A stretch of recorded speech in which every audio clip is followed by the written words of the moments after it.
사랑의 하나님, 오늘도 우리에게 새로운 한 주와 또 한날을 허락하시니 참 감사합니다. 이 하루 하나님을 기억하며 또 하나님께 예배하며 시작하오니 우리의 예배를 받아 주옵소서. 또한 우리가 예배할 때에 하나님, 우리의 생각과 마음을 붙잡아 주셔서 생각은 주님의 뜻을 깨달아가게 하시고 우리의 마음은 주님을 닮아가게 하여 주옵소서.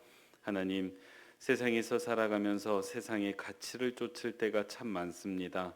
그런 우리를 긍휼히 여겨 주셔서 오직 하나님의 나라를 먼저 구하는 우리 모든 빛과 소금 교회 성도들 되게 하여 주옵소서. 이 시간 우리의 예배를 받으시고 우리에게 은혜 베풀어 주시기를 원하오며 사랑 많으신 예수님의 이름으로 기도합니다. 아멘. 찬송가 491장 함께 찬양하시겠습니다.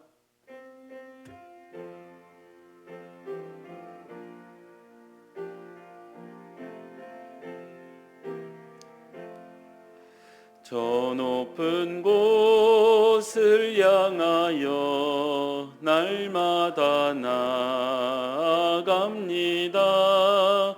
내 뜻과 정성 모아서 날마다 기도합니다. 내 주여 내 맘 붙드사 그곳에 있게 하소서. 그곳은 빛과 사랑이 언제나 넘치옵니다. 내 주를 따라 올라가 저 높은 곳에 우뚝 서 영원한 복락 누리며 즐거운 노래 부르리. 내 주여 내 맘 붙드사 그곳에 있게 하소서. 그곳은 빛과 사랑이 언제나 넘치옵니다. 아멘. 손진태 장로님 기도 인도해 주시겠습니다. 사랑의 주님, 오늘도 아침을 깨워 기도할 수 있도록 건강과 믿음 주신 것 감사합니다. 아멘. 사순절을 지나면서 주님의 권한으로 죄 사함 받고 구원을 받았으나 주님의 참사랑을 알지 못하고 내가 죄인인 것 같이 살아온 어리석은 저희들입니다. 주님, 십자가의 고난을 깨닫고 묵상하는 사순절 기간이 되게 하여 주옵소서. 아멘. 주님을 믿는다고 하면서 주님 말씀대로 살지 못하고 내 생각과 내 뜻대로 내 욕심대로 살아왔습니다. 긍휼히 여기시고 용서하여 주옵소서. 존귀하신 하나님 아버지, 이곳에 빛과 소금 교회를 세우신 것은 이 지역을 위한 구원의 방주로 또 인권이 무너져가는 이 시대에 어두움을 밝히는 등불이 되기를 위함입니다. 저희 모두가 어둠의 세력들을 주님의 이름으로 이기게 하시고 예수 그리스도의 향기와 빛을 나타내는 우리 교회와 성도들이 되게 하여 주옵소서. 아멘. 하나님 아버지, 올 한해도 우리 교회가 해야 할 일과 하고자 하는 많은 계획들을 형통하게 하셔서 아름답게 열매 맺게 하시고 아멘. 주님이 기뻐하시는 우리 교회와 성도들이 다 되게 하여 주옵소서. 아멘. 전능하신 하나님 아버지, 이 나라 이 민족을 너무 혼란스럽습니다. 정치하는 사람들이 나라와 국민은 안중에도 없는 것 같고 오직 자기들의 권력과 부를 위해 혈안이 되어 온갖 불의와 편법으로 정의와 공의를 무너뜨리게 하는 것 같아 심히 염려스럽습니다. 전능하신 하나님 아버지, 모든 분야 위정자나 지도자들이 진심으로 이 나라 이 민족을 위해 사랑하는 마음으로 헌신하고 충성할 수 있도록 은혜 베풀어 주옵소서. 아멘. 악을 행하면서도 악인 줄 모르는 무지한 인간들, 진심으로 자기들의 잘못을 알고 깨닫고 하루속히 회개할 수 있도록 도와 주시옵소서. 아멘. 하나님을 두려워할 줄 아는 권력자와 위정자들이 다 되게 하여 주옵소서. 아멘. 이 시간도 주님 전에 나와 간절히 기도하는 성도들의 음성 들으시고 간절한 소원, 기도 이루어지게 하여 주옵소서. 아멘. 존귀하신 하나님 아버지, 오늘도 말씀을 주시기 위해 단위에 서신 이승철 목사님, 영육의 강건함을 주시고 하시는 사역들이 기쁨과 복이 되게 하시고 주님 사랑하시는 능력 있는 우리 목사님 되게 하여 주옵소서. 아멘. 전하시는 말씀도 깨달음을 얻고 은혜 받고 말씀 따라 믿음의 사람으로 오늘도 부끄럽지 않게 살아가는 저희 모두가 되게 하여 주옵소서. 아멘. 저희들을 구원의 길로 인도해 주시는 예수 그리스도의 이름으로 기도드리옵나이다. 아멘. 오늘 함께 살필 하나님의 말씀은 누가복음 12장 13절에서 34절의 말씀입니다. 한 절씩 교독하시고 마지막 절은 합독하겠습니다.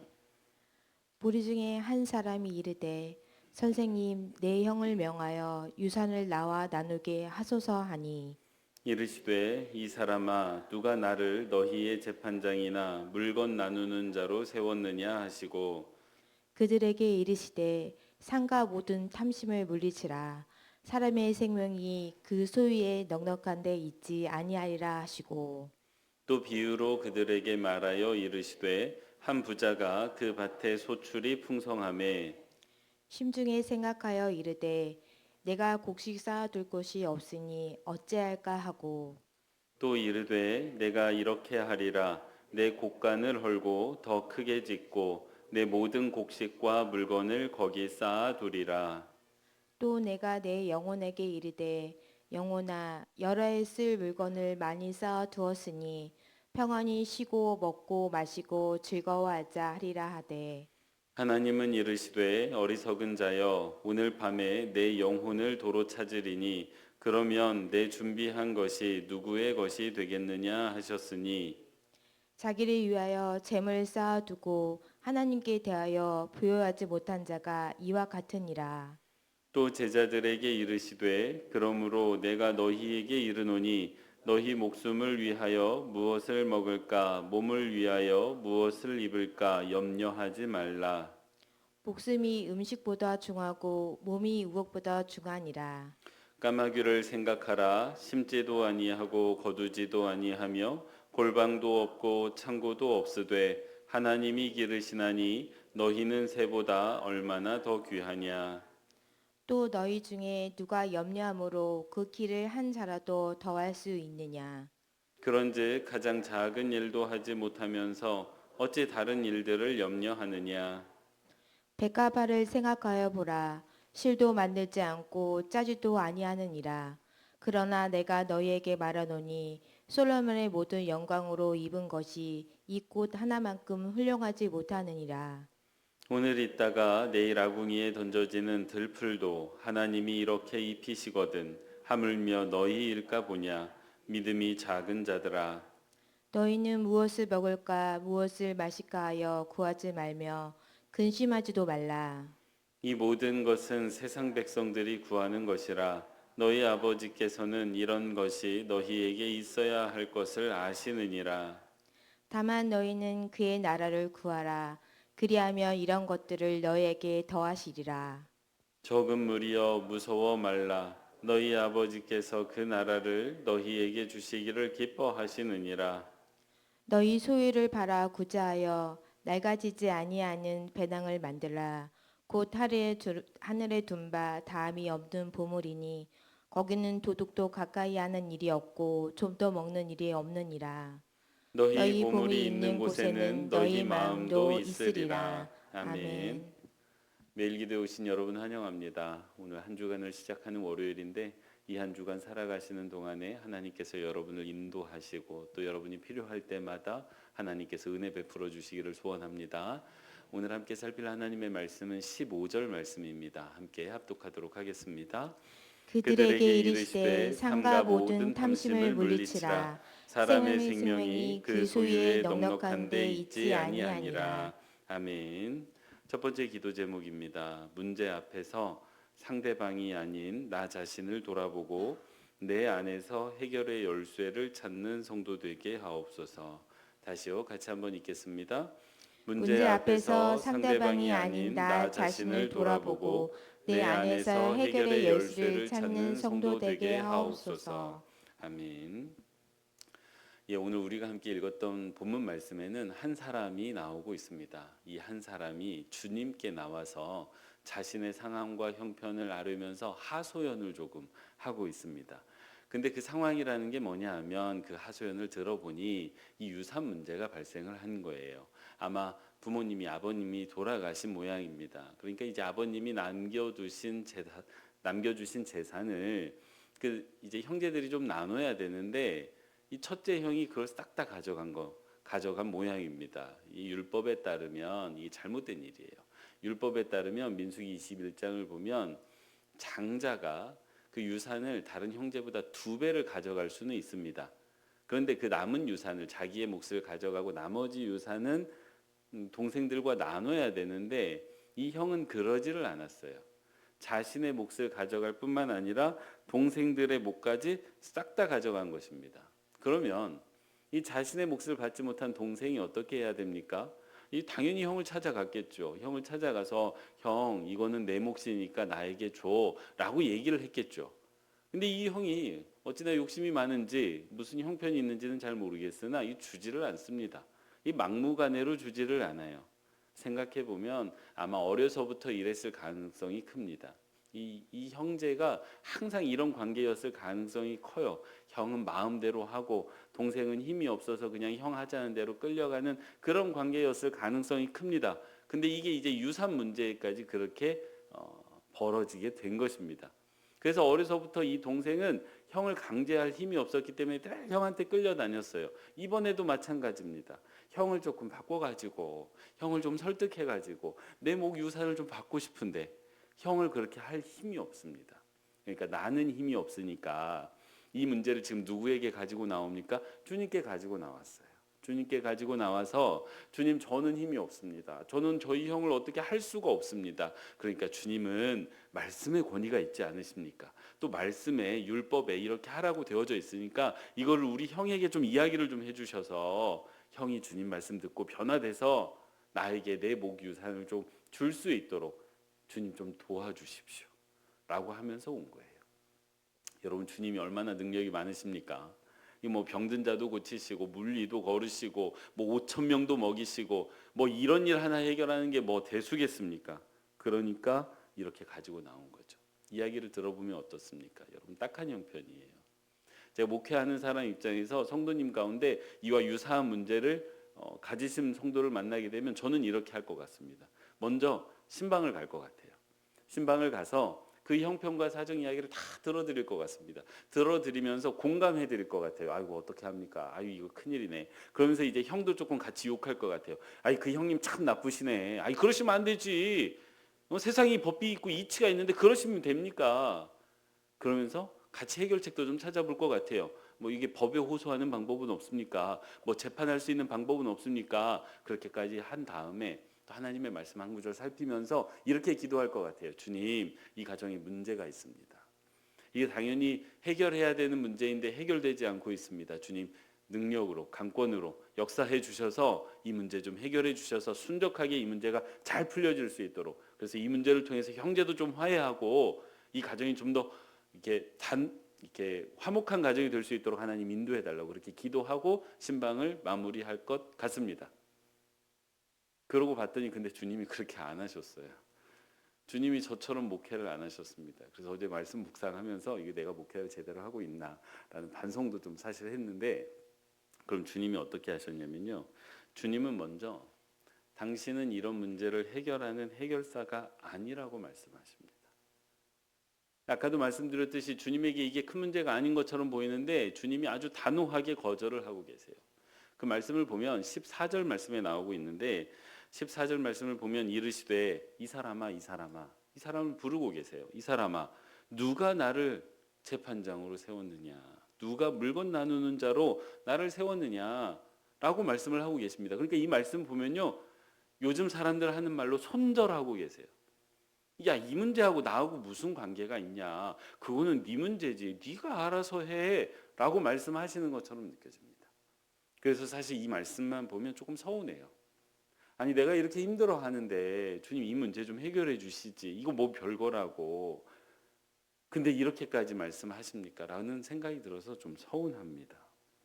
그런데 주님은 이 말씀만 하신 게 아니에요. 이 말씀을 하시고 이어서 훨씬 중요한 이야기를 하시는데 그게 우리가 좀 전에 읽었던 15절 말씀이에요. 그들에게 이르시되 삼가 모든 탐심을 물리치라 사람의 생명이 그 소유에 넉넉한 데 있지 아니하니라 하시고 이렇게 말씀을 하세요. 근데 여기서 재밌는 게 그들에게 말씀하셨다는 사실이에요. 이거는요 한 사람이 가지고 나온 문제입니다. 근데 이 12장 1절을 보면 이 주님 주변에 수만 명이 모여 있었다고 표현이 되어 있어요. 그러니까 정말 많은 사람이 있었는데 그 중에 한 사람이 나와서 하소연한 것을 가지고 주님께서는 그 사람에게 이야기하지 않으시고 주변에 있는 그들에게 이야기하고 계십니다. 이게 재밌는 거예요. 그러니까 이게 무슨 말이냐면 한 사람이 이 문제를 가지고 나왔지만 사실 이 문제는 우리 모두가 가지고 있는 동일한 문제라는 거예요. 니들도 이 문제 있지 않느냐는 거예요. 그러니까 니들도 같이 들으라는 말씀입니다. 이 이야기가 그러니까 이 말씀이 오늘 우리에게 어떻게 들려야 되냐면 2000년 전에 그 유산 문제를 가지고 나왔던 그 사람의 이야기가 아니다 이게. 오늘 이 말씀을 나누고 있는 우리의 이야기다. 우리 삶의 이야기다. 그러니까 우리가 너희가 잘 들어야 된다. 그 말씀을 하고 계시는 상황입니다. 근데 주님이 뭐라고 말씀하셨습니까? 탐심을 물리치래요. 그리고 사람의 생명이 그 소유에 넉넉한 데 있지 않다라고 말씀하십니다. 제가 어제 이 말씀을 묵상하는데 깜짝 놀랐습니다. 정말 깜짝 놀랐어요. 화들짝 놀랐습니다. 이게 제가 그냥 표현이 아니고 정말 놀랐습니다. 이 처음 보는 말씀도 아닌데 그랬어요. 왜냐하면요.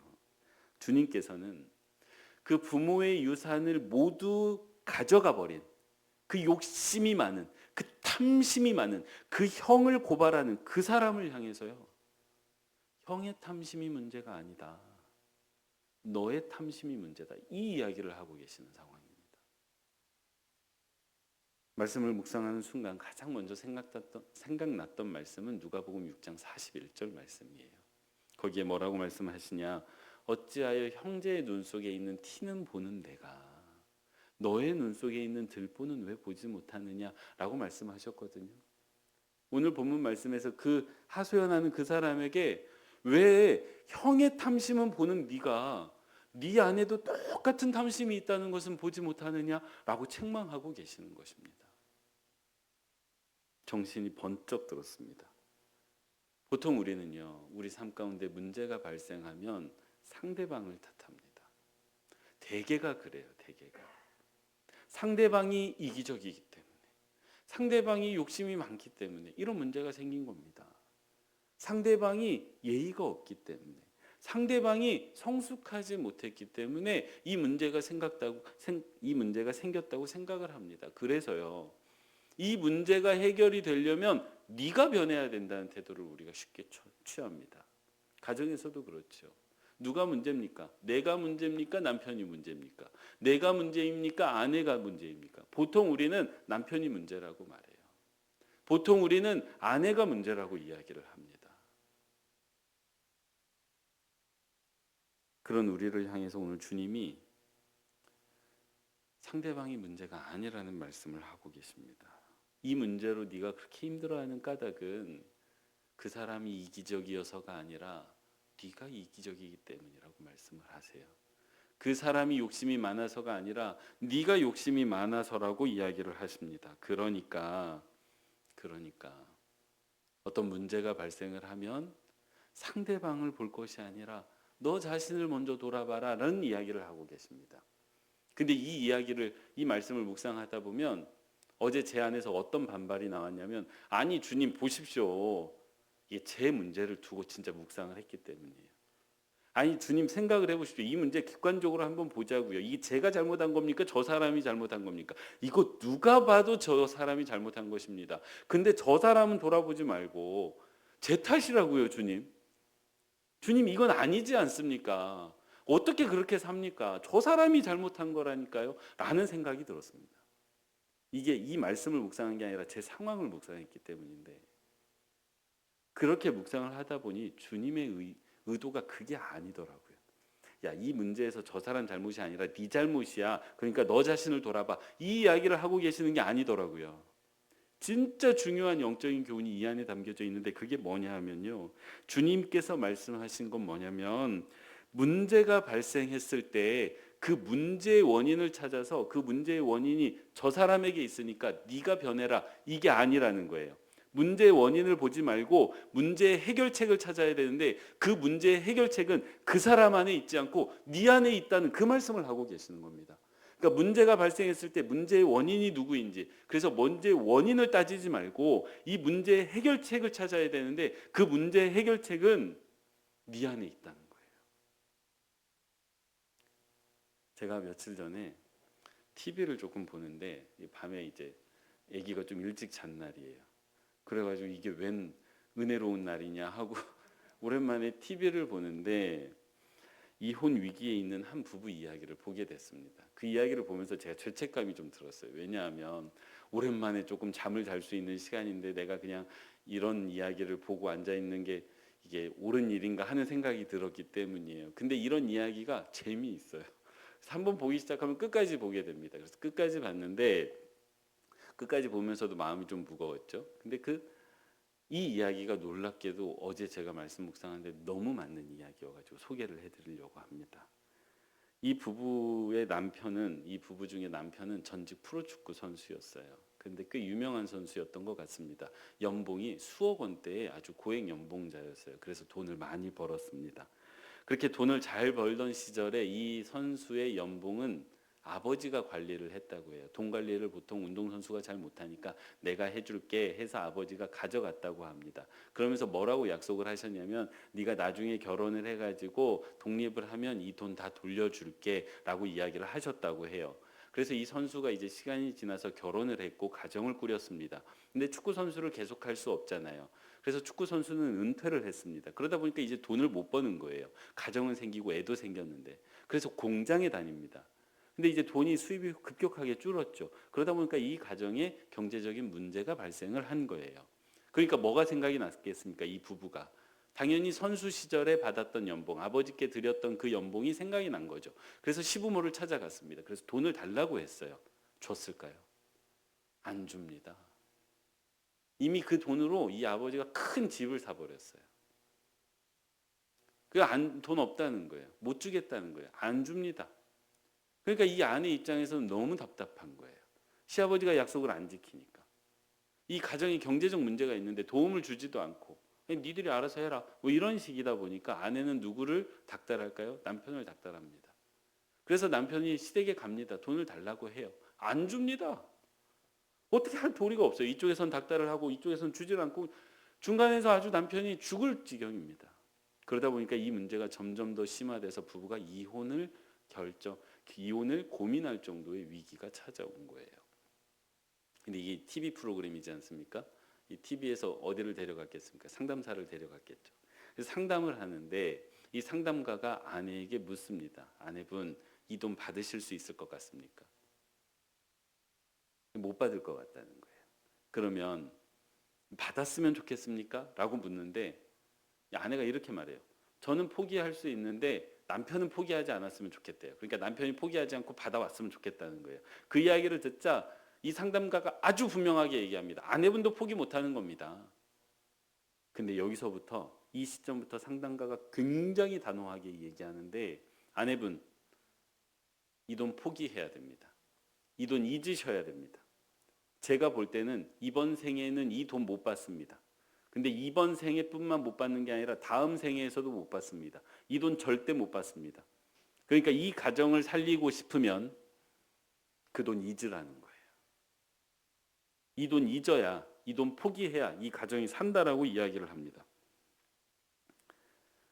분명히 잘못은요, 그 시댁 어르신이 했습니다. 돌려주지 않는 그 어르신들이 잘못했습니다. 누구도 이에 대해서 반박할 수 없어요. 누구도 이 부부가 잘못했다라고 말할 수 없습니다. 근데요, 그 문제 해결을 그 시댁에서 찾으니까 문제가 풀립니까? 문제가 심각해집니까? 문제가 점점 더 심각해지기 시작한 겁니다. 상담사가 하는 얘기가 뭐냐면 좋습니다. 문제는 저 시댁에 있습니다. 근데 그 문제 해결의 방식은 이 가정 안에 있다는 거예요. 당신 안에 있다는 거예요. 시댁을 통해서는 문제 해결할 수 없다는 거예요. 오직 문제 해결은 이 안에서만 가능하다는 이야기를 하고 있는 것입니다. 그러니까 잊으라는 거예요. 정말 맞는 이야기입니다. 정말 맞는 이야기예요.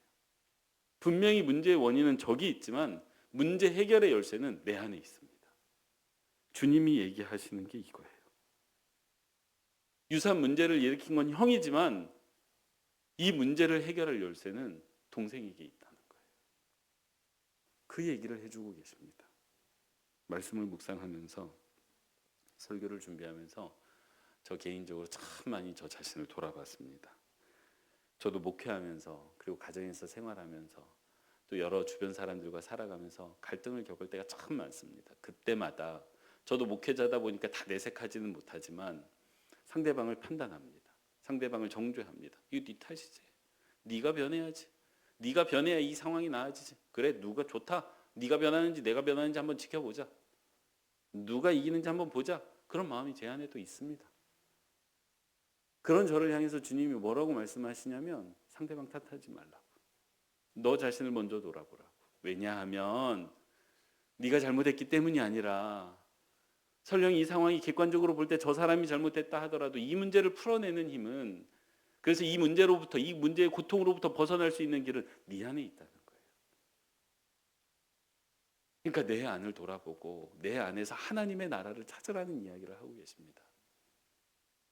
그래서 하나님의 나라를 찾으면 여기로부터 벗어날 수 있다는 말씀을 오늘 본문 말씀에 해주고 계시는 거예요. 제가 일부 예배 때는 말씀을 못 드렸는데 일부를 마치고 곰곰이 제가 계속 묵상했어요. 그러면 내가 찾아야 되는 열쇠가 무엇입니까? 일부 예배를 마치고 여기 앉아서 묵상을 하는데 믿음이라는 생각이 들었습니다. 어제 주일 설교에서 담임 목사님이 강영우 박사님 이야기를 하셨어요. 강영우 박사님의 외부 환경은 외부를 탓할 수 있는 건 차고도 넘쳤어요. 근데 그 환경에 대한 열쇠를 그 안에서 찾았잖아요. 그 영혼 안에서 믿음으로 찾았지 않습니까? 그 찾은 게 믿음이었잖아요. 그리고 그 믿음으로 그 모든 걸 이겨내지 않았습니까? 이 유산 문제를 가지고 온 동생이 믿음을 찾을 수만 있다면 그 상황을 이겨낼 수 있지 않겠습니까? 오늘 우리에게 필요한 해결의 열쇠도, 우리 안에서 찾아야 될 해결의 열쇠도 믿음인 줄로 믿습니다. 꼭 그 믿음의 열쇠를 찾으셔서 이 모든 상황을 이겨내고 극복해 나가시고 승리하시는 빛과 소금교회 성도님들 되시기 바랍니다. 기도하겠습니다. 사랑의 하나님, 오늘도 우리에게 말씀해 주시니 감사합니다.